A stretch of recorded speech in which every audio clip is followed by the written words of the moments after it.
The legend lives on from the Chippewa on down of the big lake they call Gitchagumi. The lake, it is said, never gives up her dead when the skies of November turn gloomy. Thank you. My name is Fred Stonehouse. I do a lot of maritime history work. I've graduated from Northern Michigan University in 1970. My master's in 77. I teach as an adjunct part-time. That makes sense. Out of history department, particularly doing maritime history. I've received an award, well, a number of awards, Great Lakes Maritime, Association of Great Lakes Maritime History for historic interpretation, Historian of the Year by the Detroit Maritime Institute, and done about 30 books that deal with maritime history in various forms and shapes. For you all, one of the things I do that might be interesting is I do a fair amount of travel working for different companies on small ships. So, for example, I will be contracted for by Smithsonian. They will in turn charter a small boat, and we will do Eastern Seaboard or Great Lakes or some aspect of it. So that gets to be a lot of fun. But we're going to talk about the Edmund Fitzgerald today. This is the 40th anniversary this year. I think you probably noticed that, right? Yeah. It has been an extremely busy time, especially for me, because back in 1977, I wrote the first book on the Edmund Fitzgerald. That book has gone through 12 revisions, 20 printings, and about 300,000 copies. That's not anything to do with my ability as a writer. That's everything to do with the public interest in it. And the current edition right now is the 40th edition, came out last summer. But let's talk about the Edmund Fitzgerald. And I'll try to cover with you what's been happening with it.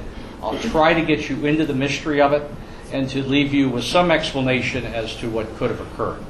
I'm not here to advocate one over another. There's all kinds of theories out there. We'll talk about them, and you can make your own judgment. Little perspective, 40 years ago, remember the Dow, 848? Oh, Gasoline at 44 cents a gallon, a brand new car at $4,200, a brand new Mustang at $4,100, and Jimmy Hoffa went missing. We wouldn't see a cell phone for 5 years, and of course the internet wasn't even a twinkle in somebody's eye. And this was the movie we were all fascinated by, Jaws. How many Jaws have there been since then? At least 4, right? We know a good thing. But the web doesn't lie. And if you go online and you Google up Edmund Fitzgerald, you'll come up with a little bit under 400,000 hits in a third of a second. If you do it for Titanic, you will come up with about 100 million in about a third of a second. But understand, Titanic has had 5,243 books written about it, quite literally, and 12 major motion pictures. Fitzgerald has had maybe 6 books and no motion pictures. But if you go into any class in the Great Lakes, any school class, ask the kids for 2 shipwrecks. They will give you Titanic, and they will give you Edmund Fitzgerald. Almost had a Hollywood film. Some of you might remember Towering Inferno and Poseidon Adventure. And those were all done by a fellow named Irwin Allen. And he did have an option for a while on a Fitzgerald film. And that kind of went away. And then later James Cameron had a script in front of him by a Michigan writer named Christian Chabot, who also went away. So we had 2 opportunities there, but again, we are flyover country. And it's pretty difficult to make the wreck of a 729-foot ore carrier with the loss of all 29 hands in a Great Lakes hurricane sexy. So it's simply not going to sell as the same way Jack and his gal would at the bow of Titanic, right? Doesn't happen. But when she was built in 1958, she was the largest freighter on the Great Lakes. She was built in Detroit at the Great Lakes Engineering Works, and she would remain the largest freighter until 1971, when the big 1,000-footers began to come out. She did have one identical sister ship, the Arthur B. Homer. Named for the president of the Northwestern Mutual Life Insurance Company, a fellow by the name of Edmund Fitzgerald, who happened to be the grandson of a shipping family. And all 6 of his granduncles, were captains on the Great Lakes. Her design was identical with the ships that you see coming into the Ellis&I dock today. In other words, if I can make this do what it's supposed to do, what you're looking at is 3 cargo holds, two bulkheads between them, ballast tanks that are outboard of those cargo holds. And the reason for a ballast tank is that when the ship is empty, you want to make sure it isn't too tippy. So you put water into those ballast tanks. That tends to put the ship a little deeper in the water, stabilizes her, and makes her far safer. You can see again those ballast tanks, how they are below the cargo tank or the cargo hold, and then outboard. And we'll talk more about those. This is a good shot of the construction of the Fitzgerald. You can see the ballast tanks off to the side, and you can see this little area here they call the tunnel. And the tunnel allowed a crewman to go from the front of the ship to the back of the ship during a storm when the waves would be coming across the deck. So a real safety feature. Fitzgerald was electronically very well equipped, 3 different FM radios. One of them was battery powered, 2 different radars and radio direction finder. But strangely, for an ore carrier, commercial vessel on the Great Lakes, she had no depth finder. In other words, how deep with water were we in, we don't know. We're supposed to take a line with a weight on the end of it, throw it in the boat. Quite literally, that was the intention, and determine. Coast Guard didn't require one, they didn't have one. She also did not have what's known as an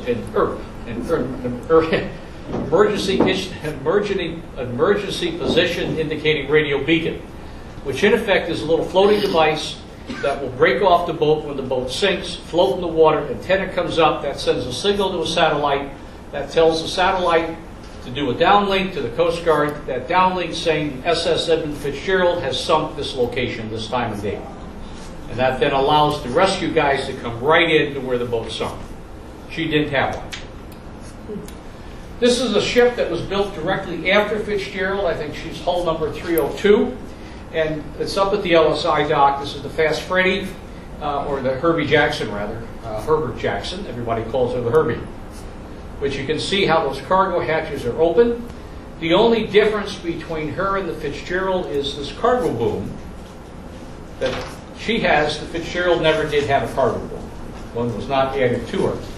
Last losses on the Great Lakes. This is the Daniel J. Morrell. She would sink November of 1966 on Lake Huron with 28 of 29 men. Broken 2 in a moderate gale. One survivor, Dennis Hale. Dennis crossed the bar middle of last month. And he was a true gentleman. It was a real shame to see him gone. My comment there, by the way, on hypothermia. In shipwreck on the Great Lakes, if you don't drown outright in the shipwreck, what kills you is hypothermia. You're on a life raft, you're in an open lifeboat, the wind is blowing, and you're slowly freezing to death. So that hypothermia thing becomes critical when you're looking at maritime history or safety on the lakes. Prior to that was the Carl D. Bradley, 1958, November, Lake Michigan, 32 of 34 men. Again, breaks into moderate gale. 2 survivors. Last trip for the Fitzgerald, she will leave Superior, Wisconsin, downbound for Zug Island. Anybody know where Zug Island is? Zug Island is in the Detroit River, just a couple miles south of the city of Detroit. Major steel works at Zug Island. About 23,000 tons of pellets. That was enough iron to make 7,500 automobiles. Now remember, this is 1975.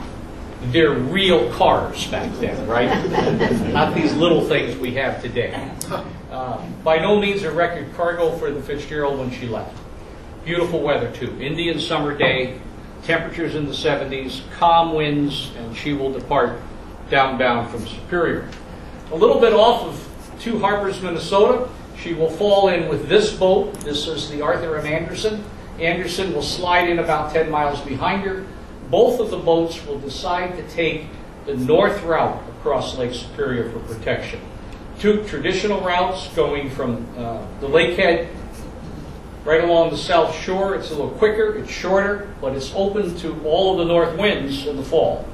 So they would tend to take, if there was anything but great weather forecast, a route that would bring them around the north end of Lake Superior, longer, but you're usually under the protection of the Canadian shore. So safer route, both boats would do that. About 3 a.m. on November 10th, they would have gale warnings, and those gale warnings would be increased to storm warnings. In other words, this low pressure system was coming in from the south. 52-knot winds in the northeast, just about as they're running up here in the northern middle part of Lake Superior. Waves running about 12 feet, not unusual for the fall of the year of the Great Lakes. About 10 a.m., both of them would make a course change designed to bring them directly into Whitefish Bay and into the Sioux. Winds are now 30 knots, seas still running about 12 feet, so a little bit of change in the weather pattern. And here we are by 1:45 p.m., and now the winds are down to 5 knots. A knot, by the way, equal to about 1.15 miles an hour, so maybe 6 miles an hour. The eye, if you will, of the system has passed through. But here they are an hour later. They're up to 42 knots in the northwest. The snowstorms will now begin. Fitzgerald will lose, or Anderson rather, will lose sight of the Fitzgerald. Remember, she's about 10 miles ahead. They've been following that direction all the way down the lake. And the decks are now running at about 16-foot waves. Both vessels are approaching Caribou Island. And this is the area, if I can put this in straight, the little dot right here is Caribou Island. In between Bishop of Cotton Island, just to the north, the ships are going to run between the two islands. Little better example of what's happening right up here. And then, of course, in that slide too. And this is where it gets a little bit interesting, because several hours before, the Fitzgerald had lost both of her radars. In other words, they're up and working, and now they're not. So she will call back to the Anderson and say, in effect, we've lost our radars. Would you watch out for us? In other words, would you track us on your radar and tell us if anything is coming up to us, make sure that we're clear? And Anderson would agree to do that. Not a problem. The boat will help the other one out. But as they move closer through these two islands, Bishop of Cotton and Caribou, the Fitzgerald is a little closer to Caribou Island. And that would cause the captain on the Anderson to remember that he was closer than I would have wanted to be. In other words, criticizing where the captain of the Fitzgerald had put his boat. 3:30 p.m., we're coming up to 10 November now, we're in 10 November. The captain of the Fitzgerald would radio back to the Anderson that he's got a fence rail down, 2 vents damaged, and has both of her pumps going. That's telling you a couple of things in that very short transmission. This is a fence rail. This particular picture was taken on the Valley Camp Marine Museum, the museum ship in the Sioux. The fence rail is nothing but a series of steel stanchions that come out of the deck, and then between those steel uprights, you have wire rope. And that forms a fence. And the purpose of it is simply a safety feature. So if you're a crewman on deck, you don't fall overboard, right? That's all it does. But what it means is that that fence, to work, has got to be tight. At both ends of the ship, those independent strings of wire have got to be pulled tight. Well, what happens if you bent the boat in the middle? You would snap those wires. And that could be what the captain of the Fitzgerald was trying to say, that his fence broke because of that. Could have been. Don't know. The vents that he talked about were these large upright tubes coming through the deck. Remember the early slide I showed you of the ballast tanks? And I explained what they were for. You put water into them to keep the ship stable. Well, what would have happened if Fitzgerald had got across that shoal at Caribou Island, had gotten in a little too tight, had touched bottom at Caribou? Now he's got damage to a couple of his side tanks. And as a result of that, as the ship is moving in the water, you've got all that air pressure in the tank now that's being driven upward when that ship heels down. And that air pressure then could have blown off the top of the tanks. That could be what he was trying to explain. And the pumps, of course, are going to pump the water out of those ballast tanks, but he's pumping the lake. As much as he takes out is coming right back in again.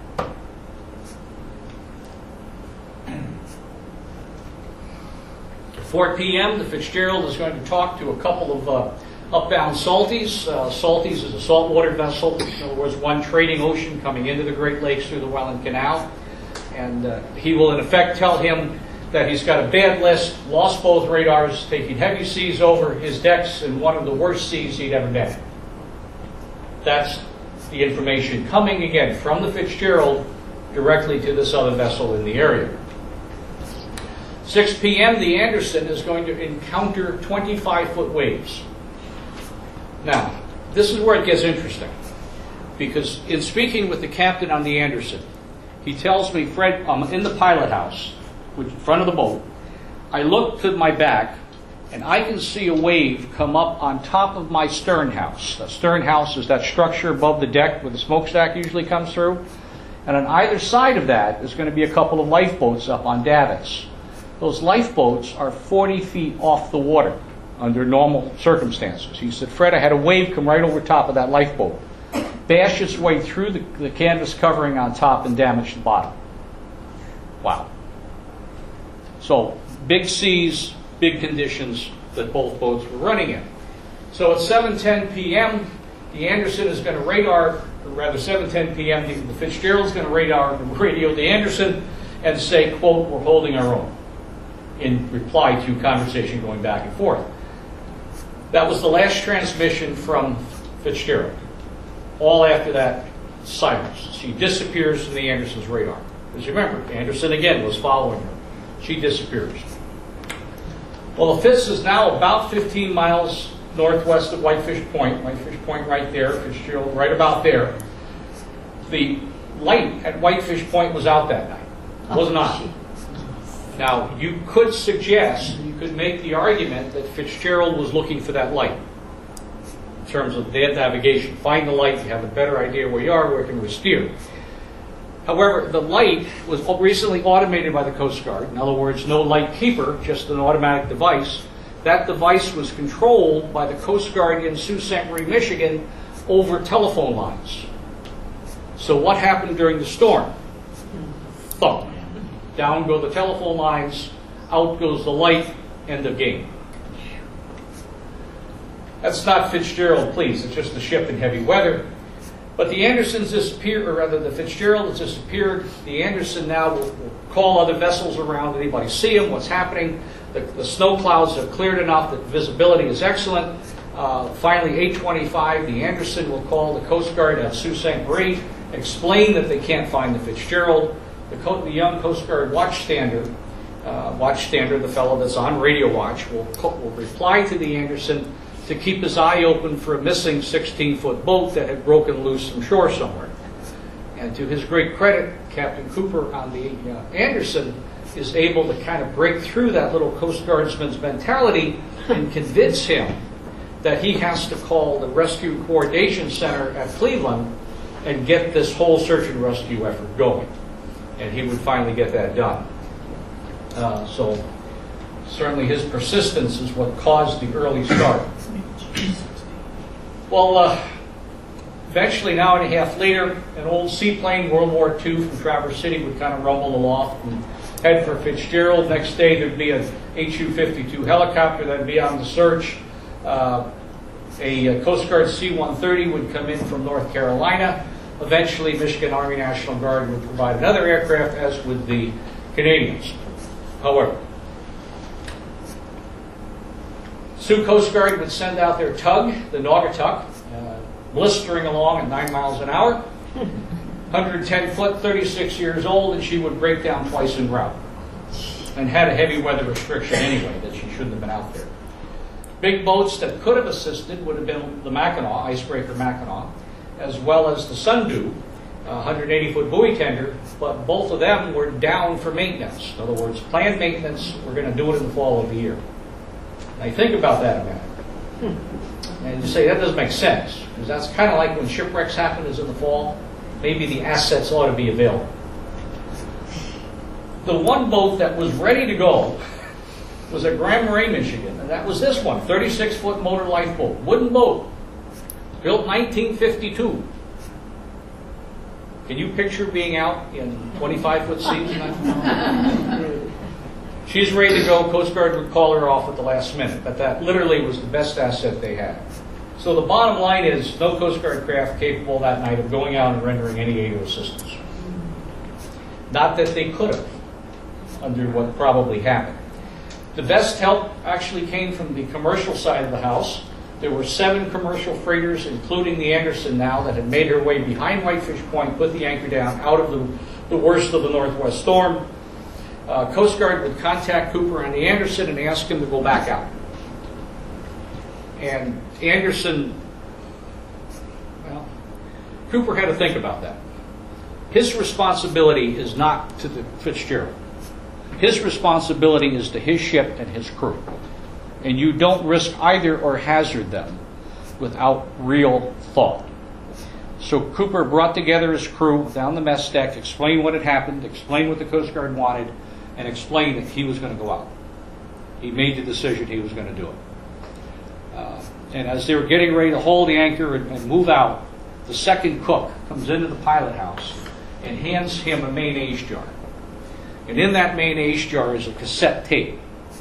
And around the jar is 1,000 wraps of masking tape to waterproof it. And he says, Cap, if anything happens to us out there, would you throw this overboard for me? This is my last will. That's the way some of the crew looked at what they were going to do. Later, when the seas calmed, you had another 9 vessels out there combing for wreckage, but that's really all they found was bits and pieces of the Fitzgerald. Life jackets, a stool, life ring. Half of the lifeboat came into Marquette. This is the William R. Roche. It's, 2 days after the wreck, she's anchored down the lower harbor, and they picked this boat up floating on the water. The boats themselves are on display at the Valley Camp Marine Museum in the Sioux.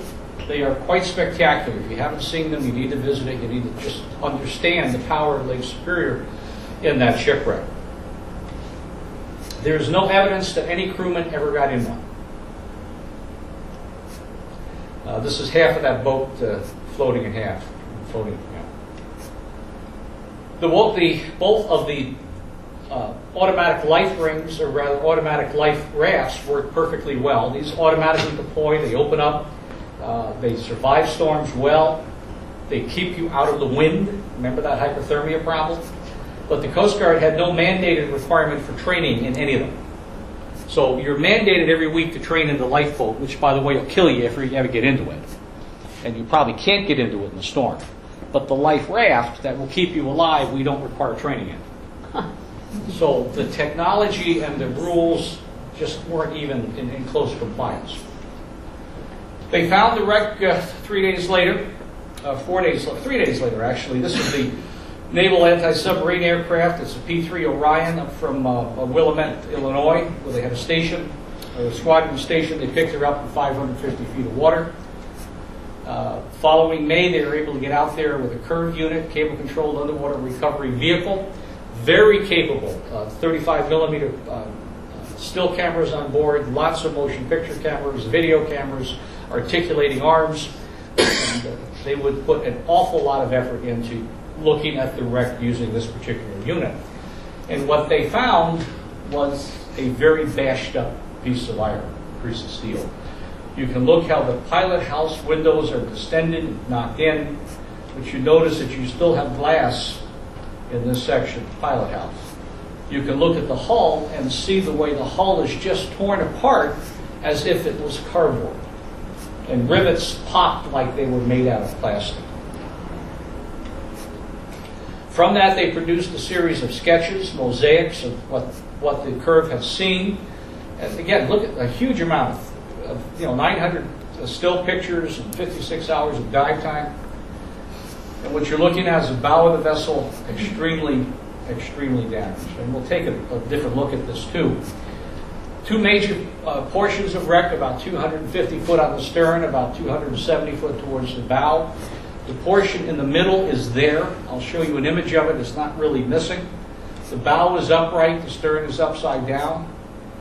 The wreck is largely covered in mud. That mud from the bottom of Lake Superior made it very difficult to see many of the features that you really want to see on it as a vessel examiner and investigator. This is part of that field between the 2 major sections. And as the stern of the vessel turned during the sinking, and I'll show you a better relation of that, it's so twisted and distended the steel in between that it came down like tinfoil almost, just a pile of wreckage as opposed to anything that's really recognizable as being a structure of a ship. This was a model that was done by the fellow who actually was employed by the company that ran the curve. And he later, about 20 years later, took all the detailed data that he had received from the company and then produced this beautiful underwater model of what she looked like. But what you can pull out of this is all of the distended steel at the top of the pilot house was likely caused by the pressure of the ship diving through the water to the bottom. In other words, the hydrostatic pressure. Nobody could explain what's caused this hole in her bow. At least not anything that anybody's been able to accept. But you can also see the damage to the front of the hull. We got heavy, heavy damage to it, largely caused, they believe, by hitting bottom. And again, that wreckage in between, section of the deck peeled back, and then the forward portion of the vessel. Well, the Coast Guard would issue a report, and that would come out, and that would blame the sinking on hatch covers. She had 21 hatch covers. Each one had 48 C-clamps, just like a C-clamp. They come around and clamp the top of that cover tight to the hatch combing. They weighed about 7,000 pounds apiece, each hatch cover. And they believed that those were not adequately secured, and as the seas came across their deck, the water got into the cargo hold, and she just simply flooded and sank. That was their argument. And in fact, when they looked at other ships, notably the Arthur B. Homer, the sister ship, they found a lot of hatch covers that were structurally incorrect. In other words, there should be a gasket seal between the two pieces of steel. In many cases, they were missing. They should have had all of the clamps fastened. In many cases, they were not, because after all, everybody on that ship but the captain is a union man. And if it takes more than the 8-hour shift to fasten the hatch covers, I got to pay a time and a half. So maybe I don't do it unless I really think it has to be done. So there were many issues that came into why or why not they were not adequately fastened. But that was their theory. The Lake Carriers Association, which is the trade group, 135 ships they had within the U.S. fleet at the time. By the way, we're down to about 58 today. We've gone down that much since the Fitzgerald. But they believe that she hit Caribou Shoal. Remember that shoal I was talking about right up there? They think she came in too close, bottomed out, and so damaged, continued downbound, simply getting to a point where she broke up and sank. That was their contention. Not aware of it, touched, staggered off, and sinks. They would base it on the report of Captain Cooper and the Anderson. Remember, in too far, in closer than I would have wanted to have been. But the Coast Guard would disagree and say, no, when we examined the pilot logs from the Anderson, if they were everywhere those logs said they were, when they were, then they had to be moving somewhere between 6 and 66 miles an hour. So we don't know where that boat was. We had no credible evidence. However, this is Cooper calling his office, U.S. Steel. He was a U.S. Steel boat guy. Quote, I am positive he went over that 6-fathom spot. I know damn well he was in on that 36-foot spot, and if he was in there, he must have taken some hell of a sea. Two things happen here. One is because the water is shallow, you have the ability to hit it, right? Hit the bottom. The other one is because the water is shallow, the waves get a lot bigger. So you're being almost hit with a double whammy. Shallow water hit the bottom, big waves caused by shallow water. And finally, I swear he went in there. In fact, we were talking about it. We were concerned that if he was in too close, that he was going to hit that shoal off Caribou. I mean, God, he was about 3 miles off the land beam. So certainly very credible testimony directly to his office, not accepted by the Coast Guard. Well, it gets better, because National Transportation Safety Board, the folks that we normally think of only investigating aircraft accidents, also picked up the priority responsibility for reviewing Coast Guard marine investigation. They looked at it and said, nope, these guys are all wrong. What really happened was that you had the cataclysmic collapse of one or more of the forward hatch covers. By that I mean, if this is the pilot house, right behind that you have a hatch cover. Then you have another one, then you have another one. And one or more of those first 3 hatch covers collapsed. And the reason was because as those big boarding seas came up the back of Fitzgerald, remember the ones that hit Anderson 10 miles behind her, those continue on, they hit Fitzgerald, they hit the back of the pilot house, now they're piled up because they can't go anywhere. So you've got a 12-foot head of sea, if I got this here, a 25-foot wave would equal a 12.5-foot static head of water. In other words, pile on top of the hatch. The hatch is only designed to take a third of that weight. So the hatch collapses, the water comes in, and from then on, everything else just continues to add to the flooding problems of Fitzgerald. So they were setting it up somewhere like this. Now, remember the taconite, that's what she was carrying, iron pellets, can take about 7% of its weight in water. Can absorb. The angle of repose for taconite is about 26 degrees. It was on a pile. So you can kind of pile it up to be about 26 degrees. Well, what happens when the bow of the Fitzgerald suddenly drops to the bottom of Lake Superior, the stern of the boat's still above water, and your 26,000 tons of marbles, they all come forward, as well as any of the free water that may be in the cargo hold. So what you're setting up now is a dive to the bottom right now. And that would result in the damage that we saw in the underwater photography and the models. That's transportation safety. Meanwhile, how many theories are out there for the Fitzgerald? There's a pile. Let me go through them quick. Coast Guard hatch report, we talked about that. National Transportation modification to the hatch issue with the hatch collapse. Lake carrier saying, nope, she hit Caribou Shoal. There was a professor from Michigan Tech, Paul Heinelt, who said, nope, not Caribou Shoal. She hit Superior Shoal, which is way out in the middle of Lake Superior, about halfway through her trip. The old cook, actually there was an old cook, assistant cook named Red Berger, who spent a season as a shipkeeper. Shipkeeper, when you lay them up for the winter, you usually leave somebody on board just to kind of walk around and make sure nobody steals anything. And Red looked at him and said, nope, she had a broken keel. I was there and they were fixing it, and they just were ramming welding rod in there, and they never fixed it right. So, an idea. Naval architect who worked for Great Lakes Engineering Works, though not on the Fitzgerald project, claimed that she had inadequate longitudinal strength. In other words, badly designed. And that in the seaway, big seas working, she broke in two.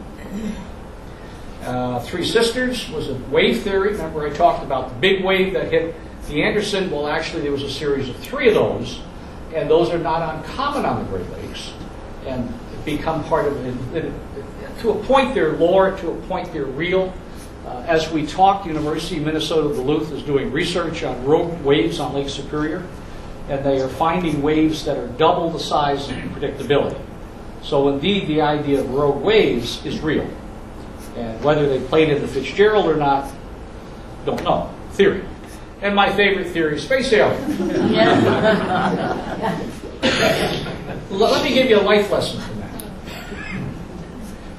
It's too late for me, but I did a program with History Channel one time, about 12 years ago.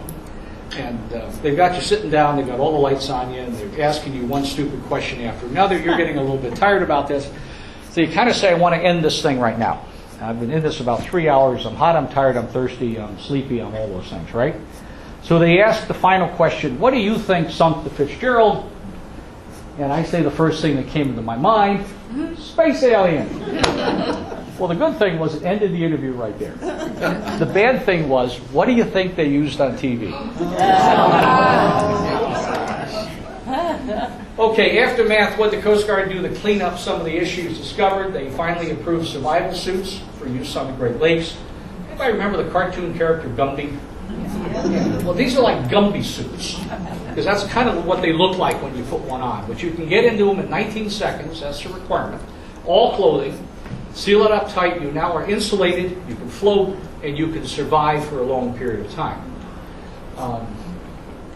Lots of questions. There were 4 major expeditions out to Fitzgerald and 2 minor ones. I was involved with the 4 major ones in some fashion or another. First major one that went out was late 1989, Great Lakes Shipwreck Historical Society from Whitefish Point, National Geographic, Fish and Wildlife, and there were probably 4 or 5 other groups involved too.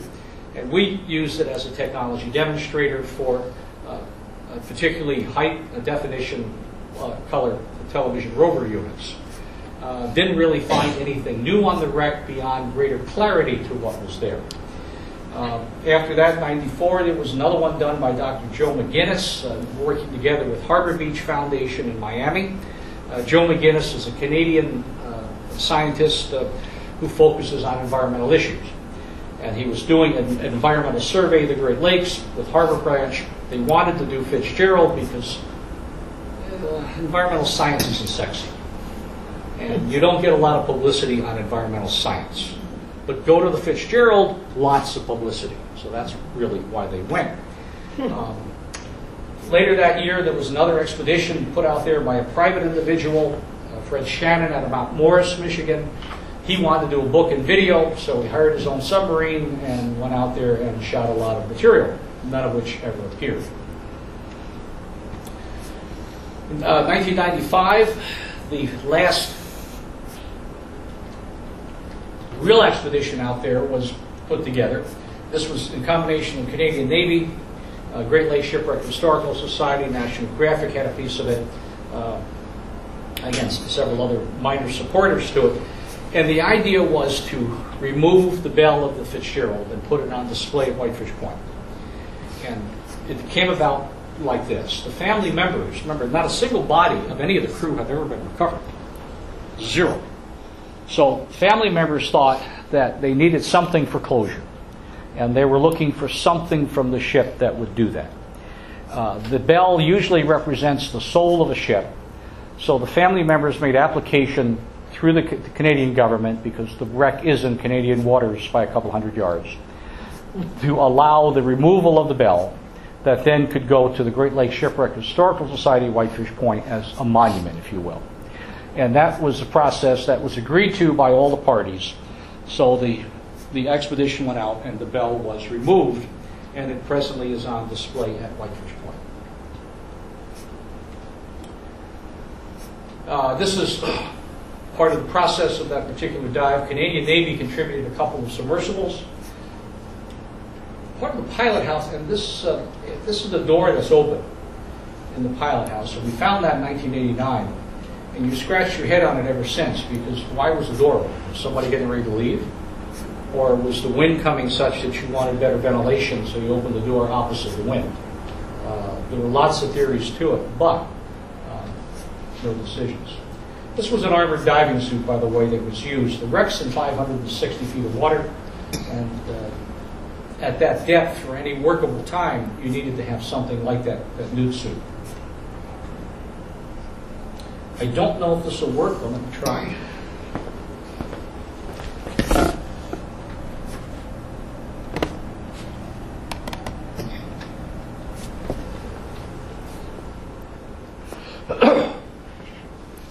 This is part of the dive that went on, and it's only going to be about 2 minutes. But I want to give you some impression of what you're seeing, whether you're in the sub or whether you're, again, getting a video monitor. Notice the glass in the window to your right.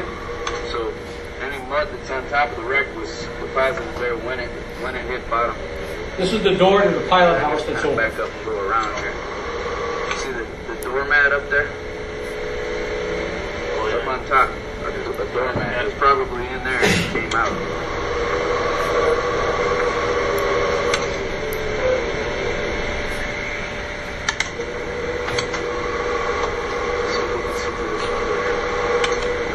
Will this be the chart room? Yeah. We were seeing it from the front. We saw all the way back here? Yep, we saw all the way to the back.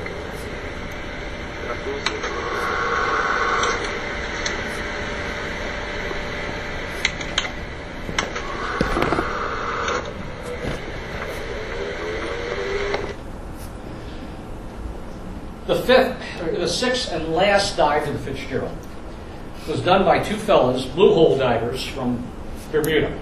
A blue hole is a hole that they discovered a long time ago in the reefs in Bermuda. They can be several hundred feet deep. and perfectly round, almost like you grilled it out. And the mystery was always, what were they there for? What was the purpose of them? What was the ecology of them? So there was a group, an organization called the Cambrian Foundation, that was doing the exploration work on these. And it is possible to dive down to the bottom of these things. They were using very exotic gas mixtures, heliox, nitrox, and that's what these fellows did.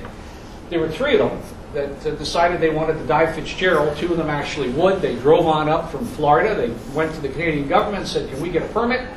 We're going to do this thing." And the Canadian government laughed and said, "No, you're not. Just go away. Nobody's going to do that."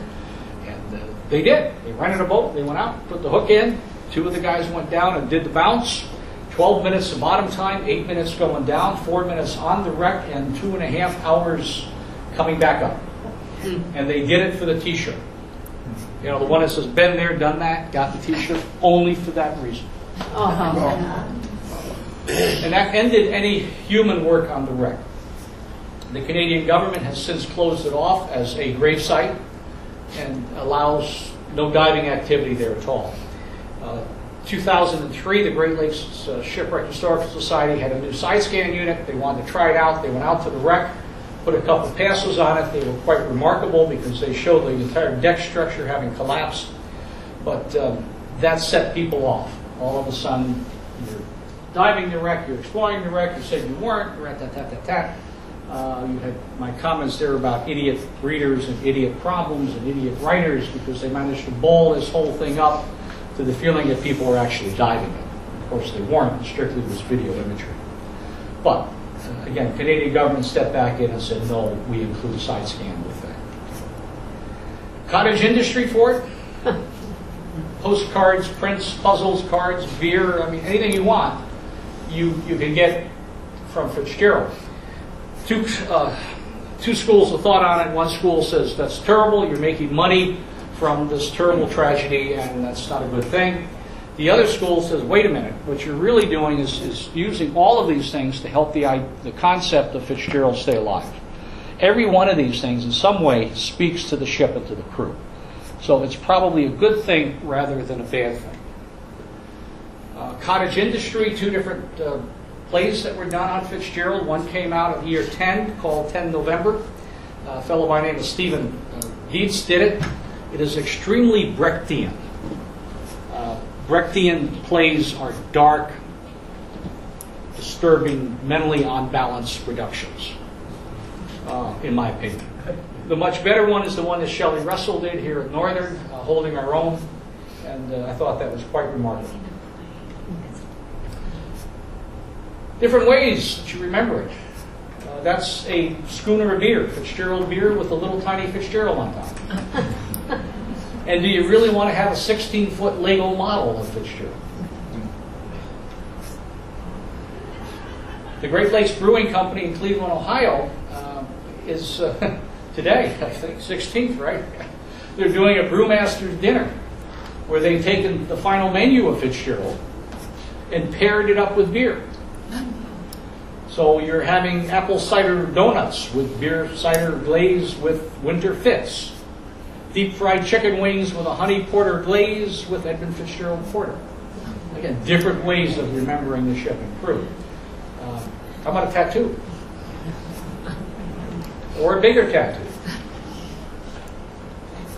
Or the whole Great Lakes? Right there is Fitzgerald.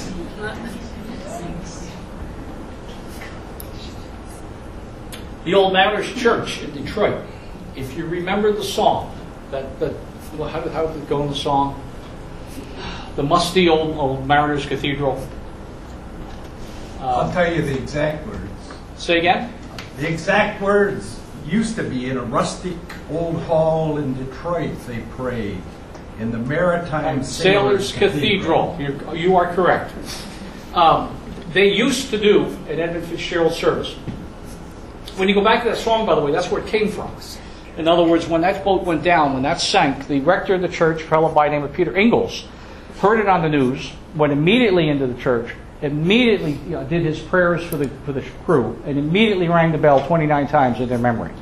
That made the news. That made it subsequent stories that Lightfoot picked up and made it into song. But the Mariners Cathedral was really started by a woman with too much money and too little sense.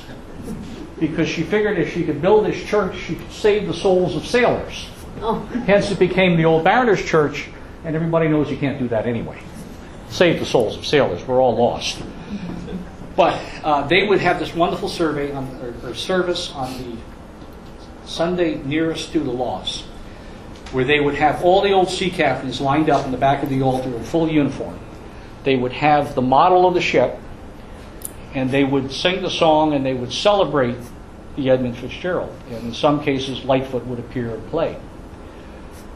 But as a sailors' cathedral, and as an Anglican church, they had no crosses in that church. Everything was anchors. The entire internal motif is nautical. It is really a spectacular event. They now have changed it to being a service to represent all ships lost on the Great Lakes. Oh, Fitzgerald has done a great job, sir. there was a cross on top of the front of the church. Okay. Say again? Go back. There's a cross right there on front of the church, on top. Mm-hmm. Only one. Media, I think, has done a very good job with Fitzgerald. They've told the story well over 40 years.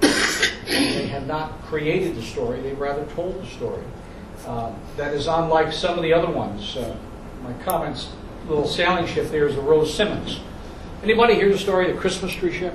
Mm-hmm. You realize that is complete garbage and fabrication? That is an outright dead lie started by the Chicago papers when the ship sank. It was Christmas time, the ship was lost. We need a Christmas story. We're going to make Father Christmas and come up with this whole nonsense. Absolute lie. But what do people follow? The absolute lie. But so Fitzgerald has gone in the Great Lakes legend. You can argue why. I think I'll tell you why. It's a song.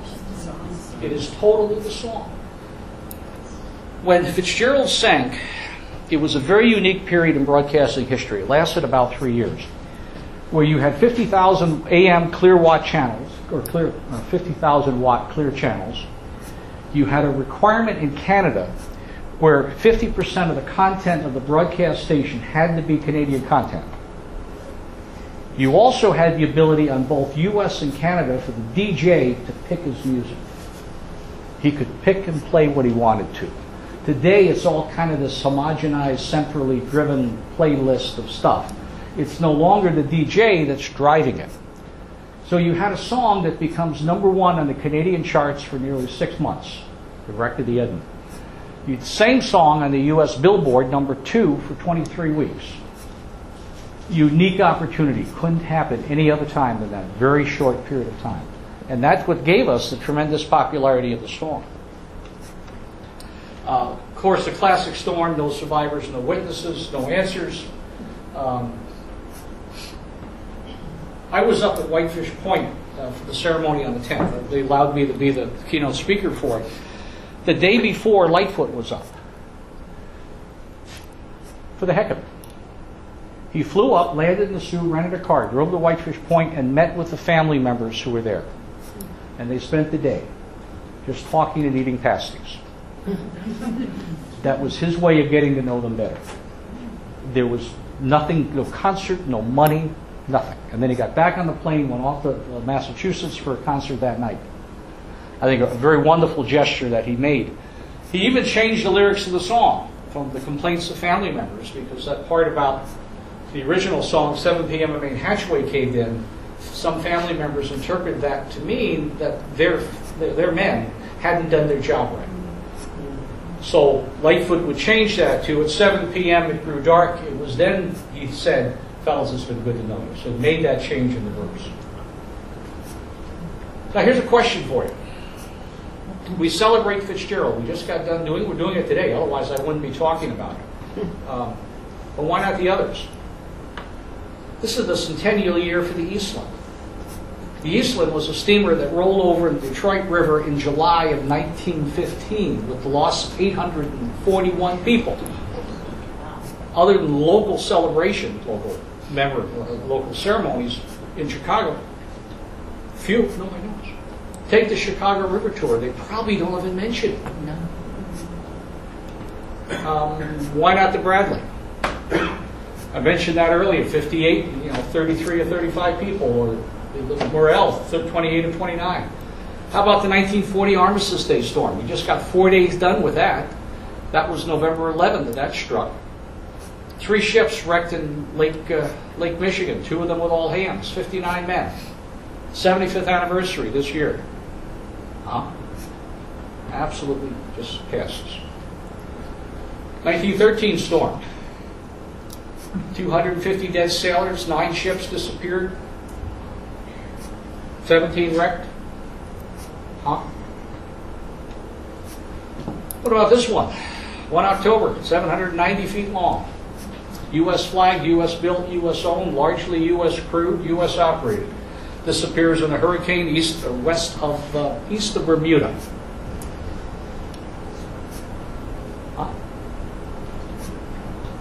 What's the difference? Where's the song? Right? So who cares? My question to you is the Fitzgerald meaningful today? I think it is. Because I think it's important we remember the men who make their living on the Great Lakes and their families and their loved ones. And this is one way of doing it. On a larger sense, Fitzgerald has really become to represent 7,500 ships lost on the Great Lakes and 30,000 sailors.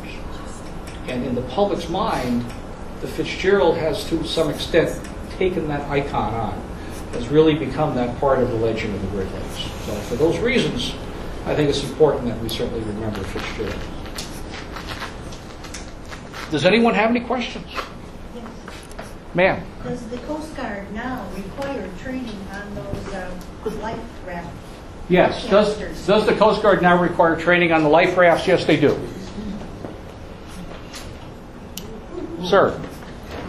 I dropped out of college and sailed on the Great Lakes on one of the Champlain.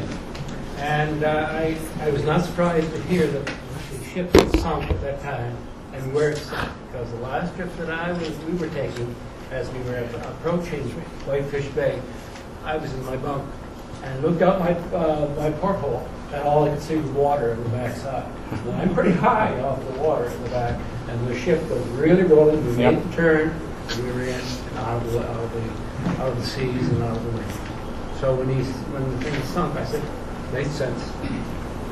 It's bad there. It does happen.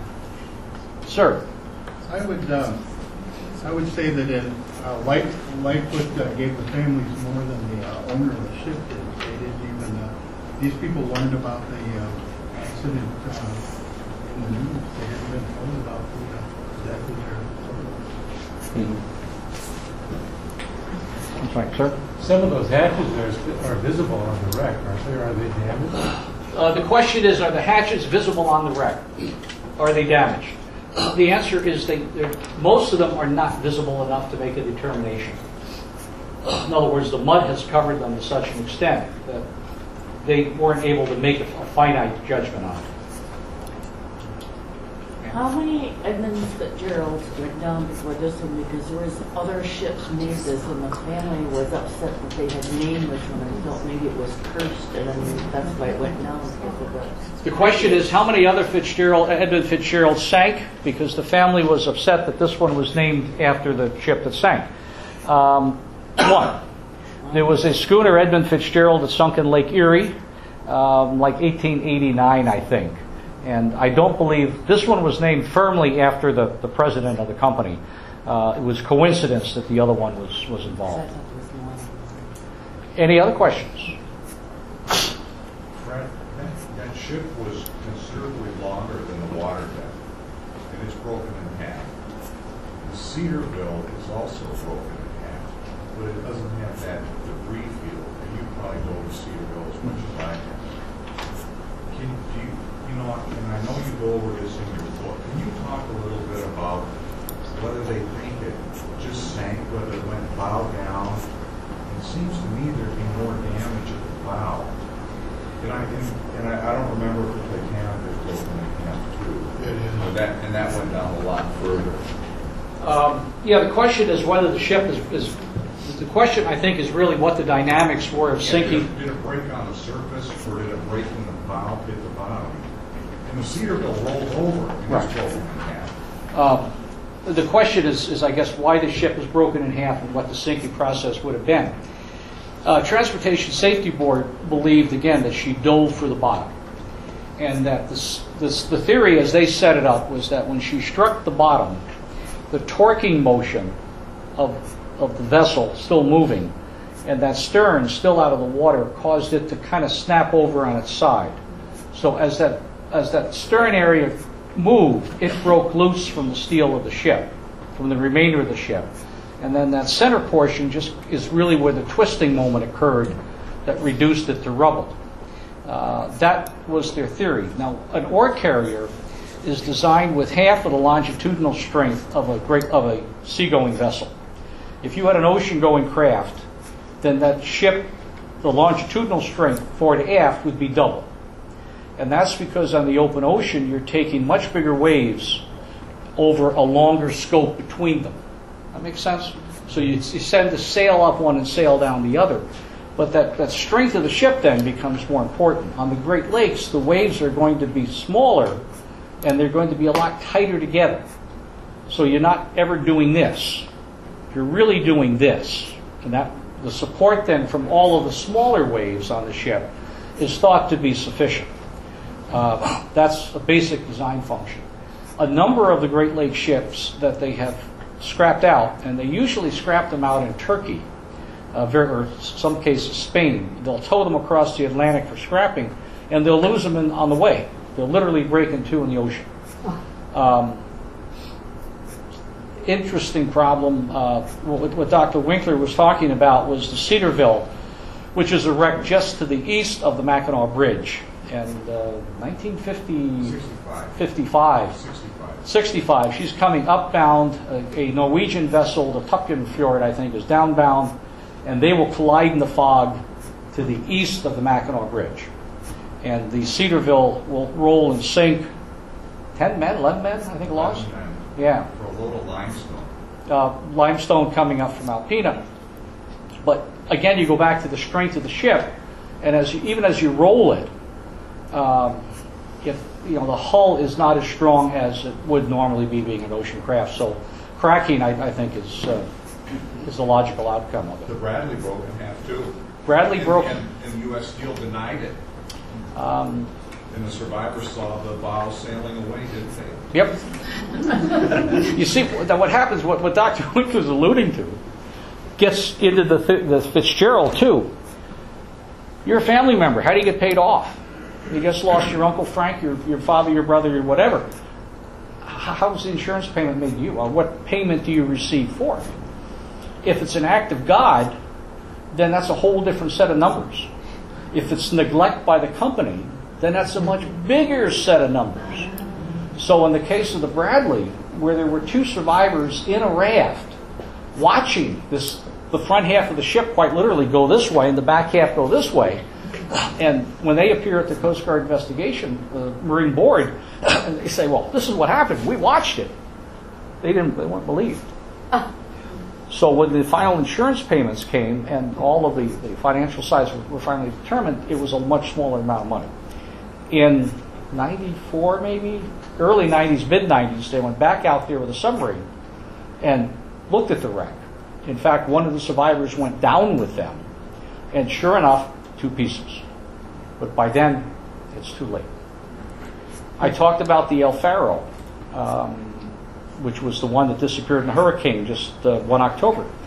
The shipping company has already filed with the federal court to hold them to hull liability only. In other words, the hull liability of that wreck was established at $1 million, which is the value of it as it lays 15,000 feet down, quite literally.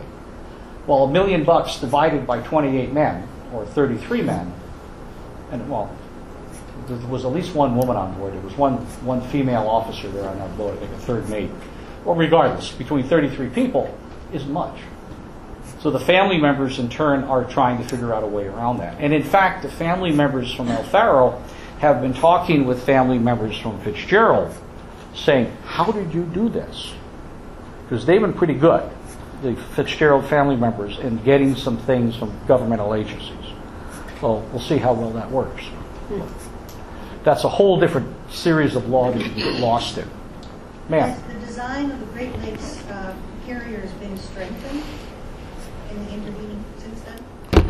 The question is, have any of the Great Lakes carriers been strengthened? The answer is, maybe. I don't mean to throw that away. The answer is, from design criteria, no, they have not.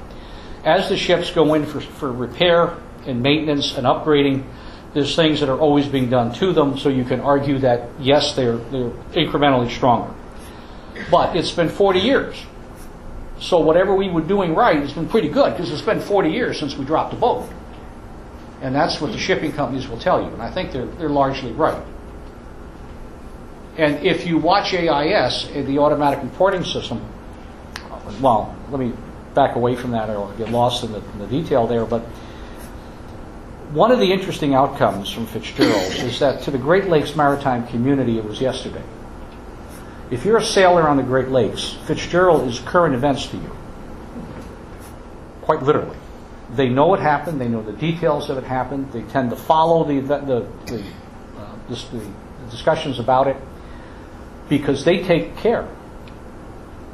They don't go, I mean, quite literally, if we've got heavy weather coming in, they're not going out there. You see them lay back a lot more. And you see them run the North Shore, or the South Shore, or the West Shore. You see them take very prudent navigational decisions. Where Fitzgerald time, they weren't necessarily doing that. Now, I've seen no company directive that ever came out and told people what to do. But I've just seen a lot of people doing very common sense things. My friends in the industry will tell me exactly that. So, sir. The point ceremonies where you really did great talk also. You mentioned how fewer the ships are now than then. Will you give those numbers again? Sure, I can do that again. When the Fitzgerald sank, we had 135 ships that were in the Great Lakes fleet for the United States, about an equal number in the Canadian fleet. Today we're down to about 58 in the U.S. fleet and somewhere around 75 or 80 in the Canadian fleet. Two things to bring out of that. We were just beginning to bring on in 1971 the 1,000-footers. So a 1,000-foot ore carrier is carrying about 78,000 tons of iron. Good day. That's 3 times what the Fitzgerald would have carried. So much bigger boats. You don't need as many boats if you've got bigger boats. Canadian boats, they just ordered 8 brand new ore carriers, bulk carriers for the Canadian fleet. Where do you think they had them built? China. There's no shipbuilding companies left in Canada.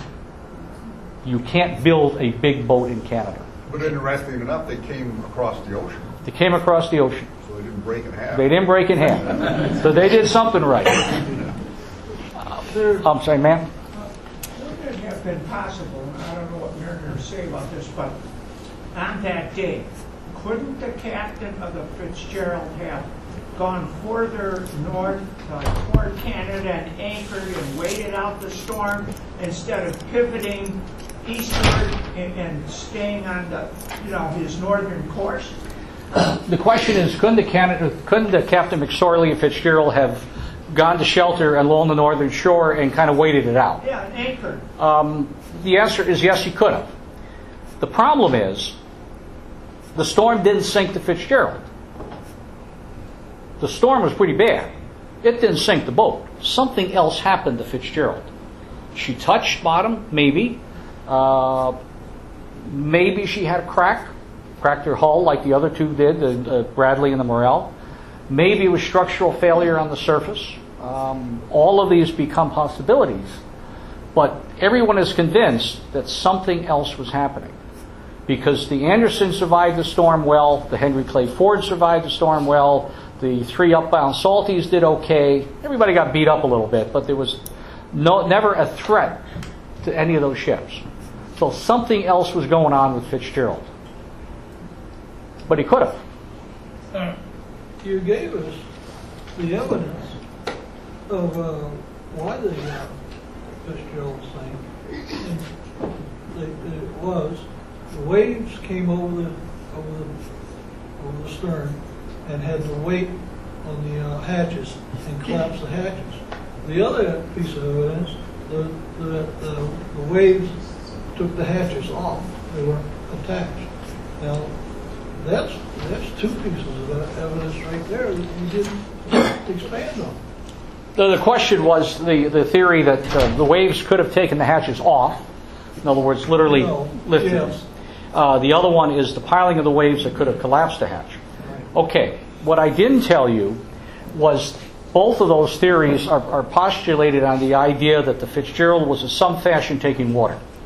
In other words, was losing freeboard and getting lower into the water, so the waves were having greater effect.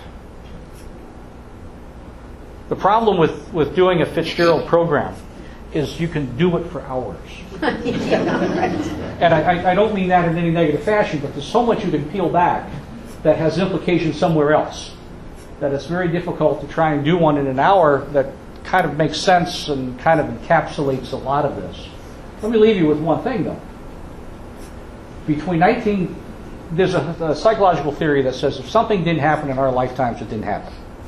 If we don't remember it, it didn't happen. A good example of that is high water on the Great Lakes, right? Everybody mad about high water when we have high water, because what happened, and now you have low water, you don't get mad about that because the Chinese are stealing our water. We've never had water this low before, and it comes back up again, right? If you were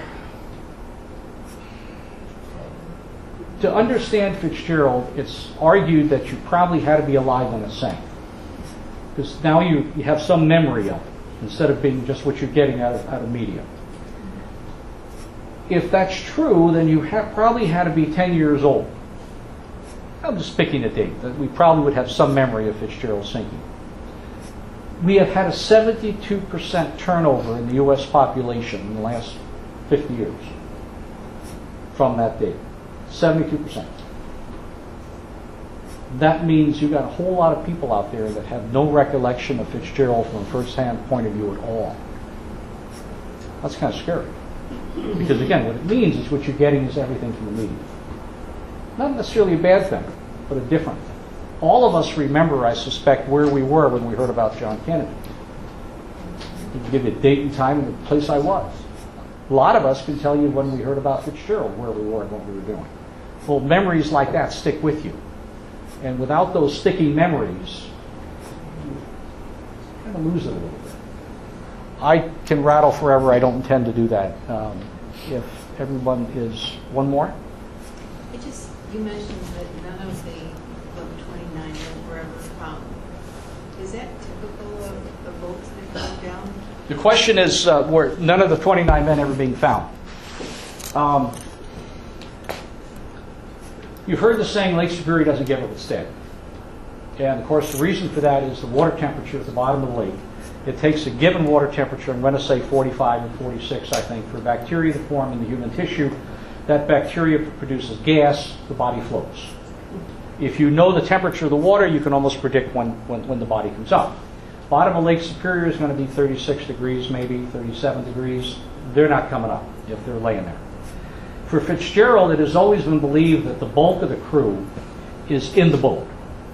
In other words, the boat sank so quickly that wherever you were doing, whenever you were doing it, in the engine room, off watch, having a cup of coffee in the galley, that's where you are now. It is believed that the three men who are believed to have been in the pilot house, the wheelsman, the captain, and first mate, probably went out the back of the pilot house when the boat dove for the bottom. In other words, just blown out by the water pressure through the front windshield on out the back, and they're in the mud somewhere behind it, buried.